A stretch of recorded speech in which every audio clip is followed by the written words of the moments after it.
Untuk kalian yang klik video ini dan lihat thumbnail video ini, gue yakin kalian udah tahu, udah expect apa yang mau gue omongin di video ini. Dan ya benar, ini tentang sesuatu yang sangat viral di mana-mana ya. Sekarang tentang peringatan darurat Republik Indonesia. Bahkan Stephanie Floriska, orang yang sangat berpengaruh di komunitas VTuber Indonesia, dia pun sampai buat status tentang ini. Dan buat kalian yang belum tahu atau masih bingung ini apa yang terjadi, gue sebenarnya gak terlalu eligible, gak terlalu kompeten untuk buat ngomongin politik ini, tapi gue bakal linkkan ngerekomendasiin video dari si Kafein. Ini dia ngejelasin long story short, pokoknya semua drama ini in a nutshell dengan bahasa yang gugu gaga gitu, yang kalian pun tahu, bahasa yang sangat umum, tidak ada bahasa istilah umum dan lain-lain.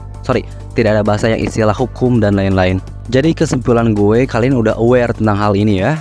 Kalian pasti aware.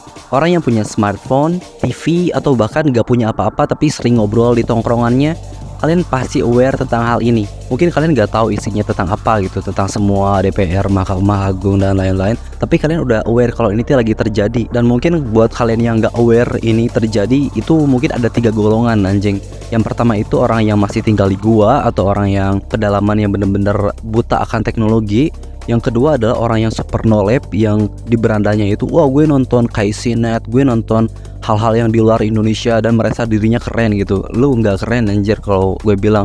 Nah, dan yang ketiga ini yang paling parah, orang yang tahu dia orang normal, orang yang biasa nonton hal-hal yang normal di per-YouTubean Indonesia. Dia tahu, dia aware, tapi dia gak peduli. Dia gak peduli tentang ini gitu, maksudnya meskipun di berandanya dipenuhi oleh latar biru gitu, darurat RI, dia gak peduli tentang hal ini. Bahkan dia malah jengkel gitu, ini apa sih anjing, gaji banget. Nah kayak orang kayak gitu. Contohnya si di Twitter ini. Dan kebetulan orang ini yang nge-tweet itu VTuber. Aduh, ini isi cuitannya. Kata si Yuki Hashironeko, dia itu VTuber ya. Terus dia bilang kayak gini, ini feed aku kenapa penuh sama 2 topik panas yang aku sendiri gak terlalu peduliin sih. Postingan soal VTuberku pada kemana. Terus dia emot nangis. Terus dibalas kan sama si Ren A, di aku ada biru-biru bertuliskan peringatan darurat XD. Anjing, emot XD, dia masih stuck di tahun 2009 lah untuk games emotnya. Gue gak tahu itu masih dipakai. Terus dia bahas lagi, iya penuh banget sama itu, emot nangis. Ini adalah contoh orang yang tidak bisa membaca keadaan, tahu gak? They can read the atmosphere, they can read the room gitu. Orang-orang lagi panas ngomongin soal yang sangat penting tentang pemerintahan Indonesia, dan orang ini malah, aku gak terlalu peduliin sih. Boy, oh boy, bawa deh ya boy. Itu ngaruh banget anjir ke VTuber tahu sebenarnya. Contoh kecilnya itu di Cina ada sebuah peraturan kalau misalnya VTuber itu harus menunjukkan wajahnya, harus menunjukkan real identity-nya. Jadi lo VTuber yang merasa, oh gue aman, gue anonim, lu gak anonim di Cina anjir. Itu adalah salah satu contoh kecil gimana hukum sekecil itu bisa diubah dan itu ngaruh ke kehidupan lu sebagai VTuber. Dan ya, karena dia memposting cuitan itu di Twitter, dan kita tahu Twitter isinya barbar semua anjir. Akunnya pun di bumi hanguskan. Oh my god. Bukan cuma akun Twitternya, tapi akun YouTube-nya juga di bumi hanguskan. Kalian kebayang gak sih anjing? Maksudnya jadi VTuber itu lo harus ada modal anjir. Lo harus punya model, tapi gara-gara lo ngomong sesuatu yang sangat bodoh, lo di cancel dan akhirnya lo tiada. Sebenarnya VTuber tadi udah minta maaf, tapi ya gimana lagi ya, nasi sudah menjadi bubur. Perilaku kayak tadi itu ada istilahnya, namanya itu apatis. Jadi gue searching di Google tentang istilah apatis itu apa, dan ini hasilnya. Sumpah ini random banget anjing, pas gue searching di Google itu ada muka orang. Jadi kan biasanya kalau misalnya lo searching di sebuah website itu biasanya ada space buat iklan gitu. Tapi somehow di website yang gue baca ini itu space iklannya dipakai buat muka orang. Anjing lucu banget. Nah ini gue bacain. Menurut Kamus Besar Bahasa Indonesia, apatis memiliki arti acuh, tidak peduli, masa bodoh. Jadi apatis dapat diartikan sebagai suatu sikap yang tidak peduli dengan segala hal yang terjadi di sekitarnya maupun dalam lingkup yang lebih luas. Nah, apatis yang gue maksud di sini apatis tentang politik ya guys. Jadi kalian harus aware gitu, apalagi kalau misalnya case-nya kayak gini. Sekarang penting banget soalnya untuk awareness politik ini. Semua orang, bukan cuma di lingkupan VTuber aja, K-pop atau di bubble-bubble yang lain, kita semua sekarang lagi ngomongin tentang hal ini, tentang daruratnya RI ini. Takutnya kejadian 98 terjadi lagi kayak dulu. Anjing, mana kosan gue deket di Palmerah lagi anjir. Sumpah kalau misalnya ada kericuhan, chaos, gue kena guys. Literally gue kena. Apalagi kalau ada penjarahan dan hal-hal bullshit lainnya, gue kena literally anjir. Balik lagi ke tweetannya si Shironeko. Jujur, gue juga sebenarnya agak kesel sih. Bukan kesel, kayak ini apa sih anjing, orang-orang pada nge-share hal kayak gini gitu. Ini apa sih? Karena kalau misalnya lo punya suatu platform atau media sosial, lo itu kan memfollow, mensubscribe orang-orang yang seniche kayak lo. Misalnya lo suka VTuber, jelas lah lo subscribe atau follow sesuatu tentang per-VTuberan gitu. Dan tiba-tiba ada yang viral di luar hal-hal yang lo sukai gitu. Shironeko yang tadi di cancel, itu dia malah gak searching dulu, dia gak kepo tentang hal yang viral ini. Jadi ada satu step yang dilewatkan si Shironeko, yaitu curiosity. Rasa ingin tahu itu penting guys.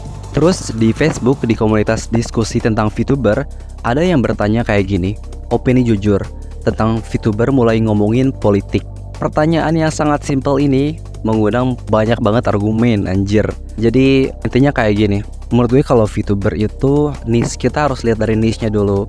Orang yang nonton VTuber itu biasanya orang yang gak terlalu mikirin politik, orang yang beres kerja gitu, capek, aduh gue pengen lihat hiburan yang jauh-jauh dengan berbau politik. Itu biasanya orang-orang yang nonton VTuber gitu. Dia itu ingin masuk ke safe space-nya dia gitu. Dan ketika lo masukin politik ke dalam safe space-nya dia, itu agak mulai memperkeruh dunia VTuber. Untuk case yang spesial kayak gini, yang lagi darurat, menurut gue wajar kalau misalnya VTuber itu spread awareness tentang politik. Wajar banget. Bahkan I brave to say, mungkin harus di Indonesia ya. Tapi mungkin ada beberapa VTuber yang VTuber whole life ya khususnya, mungkin mereka gak boleh sama perusahaannya, sama cover corp ngomongin soal politik. Jadi kalian jangan marah-marah ya di chat mereka gitu. Kenapa si Riso tidak ngomongin soal ini ya? Gak boleh guys. Biasanya kalau misalnya perusahaan kita itu gak boleh ngomongin hal-hal sensitif kayak gini. Ada satu komentar yang mau gue highlight dari Excel Kowananda. Dia bilang VTuber itu justru salah satu yang rentan kebijakan politik. Itu di Cina sekarang ada kebijakan baru. Seluruh personal internet termasuk VTuber harus membuka identitas pribadi mereka ke pemerintah. Orang yang gak berani protes karena pemerintah di sana otoriter. Dan di Indonesia kemungkinan bakal ngikut ke arah sana kalau pada gak berani speak up dari sekarang. Itu 100% bener banget guys. Jadi kalau misalnya lo punya suara, lo punya clout berapapun itu, lo harus spread awareness tentang ini. Bahkan gue tuh kalau misalnya lihat deskripsi di channel gue ngomongin political stuff, sebenarnya gue gak ngomongin political, itu cuma joke aja gitu, as a joke. Tapi ini case-nya beda, ini darurat. Dan kalian yang belum tahu jadi tahu kan sekarang. Jadi summary dari omongan gue sekarang, poin yang mau gue berikan adalah kalian harus nyadar kalau misalnya keputusan pemerintah itu sangat ngaruh ke kehidupan kalian anjir. Apalagi sekarang hukum gampang banget diputerbalikan. Kayak hukum diubah dalam waktu cuman sehari, itu nggak ngotak ya, itu nggak ada otaknya kalau gitu. Dan untuk kalian yang VTuber, kalian itu jangan apatis ya. Kalian itu jangan mikir kalau misalnya semua ini gak ada hubungannya sama kehidupan kalian. Ini tuh sangat ngaruh banget anjir. Kalian tuh paling rentan sebenarnya anjir. Hukum diubah sedikit kalian bisa kena. Jangan pikir kayak gue mah VTuber, gue cuma live stream doang setiap hari, menerima donasi dari orang-orang, menerima donasi dari simp-simpku. Gak, kalian tuh rentan banget anjir. Jadi please all people aware. Itu aja sih. Kayaknya ini gue gak bakal ngomong soal ini lagi sih. Otak gue gak kesampean buat ngomongin politik anjir.